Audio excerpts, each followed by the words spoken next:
வணக்கம். அக்ஷய லக்ன பத்ததி ஜோதிடர் ஸ்ரீ குரு உமா வெங்கட். இப்போ நம்ம திருமண பொருத்தத்தை பற்றி நிறைய நண்பர்களுக்கு கேள்வி இருக்குது. ஒரு ஜாதகம் கிடைத்த உடனே என்ன பண்ணுறாங்கன்னா, திருமண பொருத்தத்துக்கு அவங்க ஜோதிடர்கள்ட்ட கொண்டு போயிடுறாங்க. ஒரு 100 ஜாதகம் பார்த்தாலுமே அங்கே பொருத்தம் இருக்குமானா அங்கே இருக்க மாட்டேங்கிறது. ஏன் அந்த பொருத்தம்ங்கிறது இல்லை?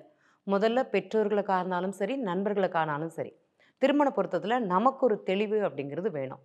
திருமணத்திற்கு உரிய காலமா அப்படிங்கிறத நம்மளுடைய லக்னம், என்னுடைய அக்ஷய லக்னம், அக்ஷய லக்னத்திற்கு இன்றைய லக்ன நட்சத்திர புள்ளி திருமணத்திற்கு உகந்த காலமா அப்படிங்கிறது முதல்ல தெரிஞ்சுக்கணும். ஏன்னா 1 வருஷம் கழிஞ்சு தான் திருமணம் அப்படின்னா, இந்த 1 வருஷத்துக்கு உண்டான வாய்ப்பை நம்ம வேஸ்ட் பண்ணக்கூடாது. அது வரும் வரும்னு பார்த்து பார்த்து பார்த்து அந்த மனக்கவலை, மன அழுத்தம் இல்லாமல் இருக்கணும் பெற்றோர்கள் அப்படிங்கிறதுக்காக தான் இந்த பதிவை இந்த இடத்துல நாங்கள் பதிவு பண்ணுறோம். இப்போ பார்த்தீங்கன்னா, நிறைய திருமணங்கள் உகந்த காலமே இருக்காது. குருபலன் வந்துருச்சு, திருமணம் அப்படிங்கிறது நடக்கும் அப்படிங்கிறது சொல்லுவாங்க. நமக்கு குரு பகவான் எல்லா கிரகங்களுக்குமே திருமண பொருத்தம்ங்கிறது எல்லா கிரகத்தை வச்சுமே பார்க்கலாம். குரு பகவான் லக்னத்தில் இருந்தால் திருமணத்திற்குண்டான யோகம் வரும். 7ஆம் இடத்தை பார்த்தா திருமணத்திற்குண்டான யோகம் வரும். 5ஆம் இடத்துக்கு பார்த்தா இல்லைனா 11ஆம் இடத்துக்கு தொடர்பு கொண்டா வீட்டில் சந்தோஷமான நிகழ்வுகள், சுப நிகழ்வுகள் நடக்கும் அப்படிங்கிறது எல்லாருடைய ஒரு கருதல் அப்படிங்கிறது இங்கே இருக்குது. நம்ம தெரிஞ்சுக்கணும், இந்த திருமண பொருத்தம் பார்க்கும்போது கண்டிப்பாக ஆணோட ஜாதகமாக இருந்தாலும் சரி, பெண்ணோட ஜாதகமாக இருந்தாலும் சரி, இந்த ஜாதகம் தற்போது திருமண நிகழ்வு உரிய காலமா அப்படிங்கிறத ஒரு ஏஎல்பி ஜோதிடர்களிடம் போயிட்டு கேட்டுட்டு அதுக்கப்புறம் நீங்கள் அடுத்த முடிவு எடுக்கிறது, இல்லைன்னா அதற்குண்டான செயல்கள் செய்வது அப்படிங்கிறது சிறப்பு அப்படிங்கிறது மட்டும் நண்பர்கள்ட்ட நான் சொல்லிக்கிறேன். இப்போ பார்த்தீங்கன்னா, எல்லா நட்சத்திரமுமே எல்லாருமே எடுக்கிறாங்க. சில நட்சத்திரங்கள் பொருத்தம் இருக்கும், சில நட்சத்திரங்கள்ங்கிறது பொருத்தம்ங்கிறது இருக்காது. இன்னைக்கு பொதுவாக இந்த நட்சத்திர பொருத்தங்கள் அப்படிங்கிறது தான் எல்லாருக்குமே தெரியும். நீங்கள் எல்லாத்தையுமே தூக்கி ஒன்று போல கொடுக்குறீங்க. இப்போ ஒரு பதிவு செய்கிற திருமண பதிவு சார்ந்த இடங்களில் போய் உங்கள் நட்சத்திரம், உதாரணமாக அஸ்வதி நட்சத்திரம் ஒரு பையனுக்கு, அந்த பையனுக்கு உண்டான ஜாதகம் கொடுத்தாங்கன்னா, அந்த வரன் அந்த திருமண பொண்ணோ பையனோ கொடுக்கக்கூடிய எதிர் நட்சத்திரம் என்ன நட்சத்திரம் பார்த்தீங்கன்னா, உத்திர நட்சத்திரம் வரும், ஹஸ்த நட்சத்திரம் வரும், அதேமாதிரி சித்திரை நட்சத்திரம் வரும். இதை நீங்கள் எடுக்கலாமான்னா இந்த பையனுக்கு எடுக்கக்கூடாது அப்படிங்கிறதே சொல்லுவோம். சிலருக்கு இதே அஸ்வதி நட்சத்திரமோ இல்லைனா பரணி நட்சத்திரம் ஒரு பொண்ணு இருக்குது அப்படின்னா, அவங்களுக்கு பார்த்தீங்கன்னா அவங்களுக்கு இந்த அனுஷ நட்சத்திர பையனோ கேட்டை நட்சத்திர பொண்ணோ அப்படிங்கிறது எடுப்பாங்க. இந்த நட்சத்திரங்களை எடுக்கலாமான்னு எடுக்கக்கூடாது. இங்கே கொண்டு போய் ஒரு ஜோதிடர்கள்ட்ட கொடுத்தீங்கன்னா முதல்ல என்ன சொல்லுவாங்கன்னா, இந்த ஜாதகம் பொருத்தம் இல்லை அப்படிங்கிறது தான் முதல்ல பார்த்த உடனே சொல்லுவாங்க. அப்போ தவிர்க்க வேண்டியது அப்படிங்கிறது நட்சத்திரங்கள் நிறைய இருக்குது.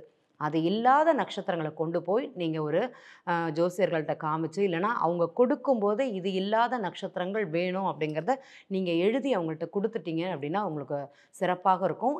எளிமையாக நம்ம அந்த நிறைய ஜாதகங்களை பார்க்குறோம் வைக்கிறோங்கிற தன்மை உங்களுக்கு இருக்காது. தேவையான ஜாதகங்கள் நீங்களே அதை ஸ்ப்ளிட் பண்ணி உங்களுக்கு என்ன தேவையான நட்சத்திரம் இந்த பெண்ணிற்கு, உதாரணமாக நம்ம இப்போ அஸ்வதி நட்சத்திரத்துக்கு பார்த்தோம். இதே ஒருத்தங்களுக்கு மிதுன லக்னமாக இருக்குது, மிதுன ராசியாக இருக்குது, அவங்களுக்கு பிறந்த ராசி மிதுன ராசி. இப்போ அந்த பொண்ணுக்கு திருவோண நட்சத்திரம் பையன் எடுக்கலாமா, பொண்ணு எடுக்கலாமான்னா கூடாது. நான் பாரம்பரியமாக நாங்கள் இன்றைக்கி அக்ஷய லக்னத்துக்கு அப்படிங்கிறது பார்ப்போம். நீங்கள் பாரம்பரியமாக பிறந்த நட்சத்திரத்துக்கு பார்த்தாலுமே இந்த நட்சத்திரங்கள் எடுக்கலாமான்னா எடுக்கக்கூடாது. அப்போ ஒருத்தங்க மிதுன ராசியில் பிறந்திருக்காங்க அப்படின்னா திருவோண நட்சத்திரம் பொண்ணோ பையனோ எடுக்கலாமான்னா அவங்களுக்கு எடுக்கக்கூடாது. அதே மாதிரி இந்த உத்திராட நட்சத்திரம் பொண்ணோ பையனோ எடுக்கலாமான்னா எடுக்கக்கூடாது. அதை தவிர்க்க வேண்டியதுன்னு சொல்லலாம். அதே இது கார்த்திகை நட்சத்திரம் பொண்ணு வருது, சூப்பராக இருக்கும், எடுக்கலாமா அப்படின்னு பார்த்தீங்கன்னா அதை தவிர்க்கணும். அவங்களுக்குள்ள மனப்பொருத்தமும் உடல் பொருத்தமும் அங்கே இருக்கவே இருக்காது. அது தவிர்க்க வேண்டிய நட்சத்திரங்கள் அப்படிங்கிறது உங்களுக்கு தெரியணும்.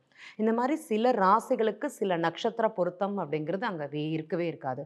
நீங்கள் யார்கிட்ட பார்த்தாலும் சரி, முதல்ல எழுதி வாங்கிக்கோங்க. நான் என்னோட பெண்ணிற்கு ஜாதகம் எடுக்க போகிறேன், எந்த நட்சத்திரம் எடுக்கணும், எந்த நட்சத்திரம் எடுக்கக்கூடாது அப்படிங்கிறத தெளிவாக அவங்கள்ட்ட எழுதி வாங்கிக்கோங்க. நம்மள்கிட்ட வரக்கூடிய நண்பர்களுக்கு நம்ம சொல்லக்கூடியது இதுதான். அவங்க கேட்குறாங்களோ கேட்கலையோ, நீங்கள் உங்கள் டைமை வேஸ்ட் பண்ணாதீங்க. திருமணத்திற்கு உண்டான காலம் உதாரணமாக இந்த ஜூலை மாதத்துக்கு அப்புறம் தான் ஆரம்பிக்குது அப்படின்னா, நல்ல ஒரு இடத்துல கொடுத்து ஜாதகங்கள் இந்த நட்சத்திரங்களை தவிர்க்கிறது.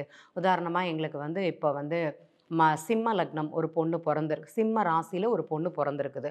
சிம்ம ராசியில பிறந்த பெண்ணிற்கு வந்து அ உத்திரட்டாதி நட்சத்திரம், ரேவதி நட்சத்திரம் பையன் கிடைக்கிறான். இல்லன்னா பொண்ணா இருந்ததுன்னா ஆணு, ஆணா இருந்ததுன்னா பொண்ணு. இந்த மாரி வரன் இருக்குது. நாங்க எடுக்கலாமா அப்படின்னா, அவங்கள்ட்ட எடுக்கவே கூடாது அப்படிங்கிறது தான் நாங்க சொல்றோம். அதே மாரி ஆயில்ய நட்சத்திரம் பொண்ணு இருக்குது. நாங்க எடுக்கலாமா? ஆயில்ய நட்சத்திரம் அப்படிங்கிறதுனால அத எடுக்கல நாங்க. தவிர்க்கணும் அப்படிங்கிறத சொல்லல. அந்த ராசிக்கு சிம்ம ராசியில பெண் யார் பிறந்திருக்கிறாங்களோ, இல்லன்னா ஆண் யார் பிறந்திருக்காங்களோ, அவங்களுக்கு ஆயில்ய நட்சத்திரம் பொண்ணோ, பையனோ பார்ப்பது உத்தமமாக இருக்காது அப்படிங்கிறதுக்காக மட்டும் தான் இங்க அவாய்ட் பண்றது, தவிர்க்கிறது அப்படிங்கிறது சொல்லலாம். இப்படி நெறைய சொல்லிண்டே போலாம். உங்களுக்கு வரக்கூடிய ஜாதகங்கள், நீங்க பார்க்கக்கூடிய ஜாதகங்கள உங்களுடைய தெளிவா எழுதி வாங்கிக்கோங்க. இந்த நட்சத்திரங்கள் எடுக்கணும், இதை எடுக்கக்கூடாது அப்படிங்கிறத எடுத்துட்டு, நீங்க அத கொண்டு குடுங்க. அதுக்கப்புறமாட்டி அதுக்கு உரிய ஜாதகம் அப்படிங்கிறது தந்ததுக்கு அப்புறமாட்டி நீங்க ஒரு அஸ்ட்ராலஜர போய் பாருங்க. உங்களுடைய நேரம் அப்படிங்கிறது குறைவாகவும், அதேமாரி தகுந்த ஜாதகம் மிக எளிமையாக உங்க கையில கிடைக்கும் அப்படிங்கிறதுல எந்த மாற்றமும் கிடையாது. ஏன்னா நெறைய பெற்றோர்கள பார்க்குறோம். ஒரு 10 ஜாதகம், 20 ஜாதகம் கொண்டு வந்து குடுக்குறாங்க. வாரந்தோறும் ஜாதகம் குடுக்குறாங்க. ஐயா இது பொருந்தாது, இது பொருந்தாது, இந்த நட்சத்திரங்கள் தான் சொன்னாலுமே அவங்களுக்கு அந்த அந்த மனக்கவலைன்னு சொல்லலாம். மன அழுத்தம்னு சொல்லலாம். எப்படி ஏதாட்டி ஒரு ஜாதகம் பொருந்தீராதான்னு. முதல்ல திருமணத்திற்கு உரிய காலமா அப்படிங்கிறது தெரிஞ்சுக்கணும். அத வந்து ஏஎல்பில ரொம்ப எளிமையா, இந்த வருஷம் திருமணம் நடக்கும். இந்த வருஷம் இவர்கள் மூலமாக அமைப்பு அப்படிங்கிறது இருக்குது. அதுவும் சொல்லலாமான்னா சொல்லலாம். இந்த இடத்துல பெண் பாருங்க அமையும். இவங்க மூலமாக பெண் அமைப்பு அப்படிங்கிறது வரும். இதன் மூலமாகத்தான் வரும். பாருங்க அப்படிங்கிறது சொல்லலாம்.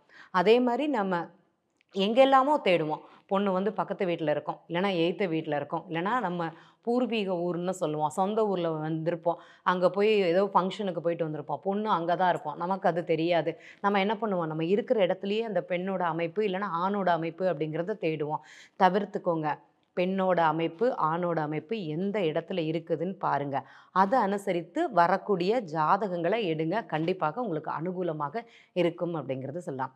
இது மாதிரி நெறைய தகவல்கள் பார்க்கலாம். நன்றி.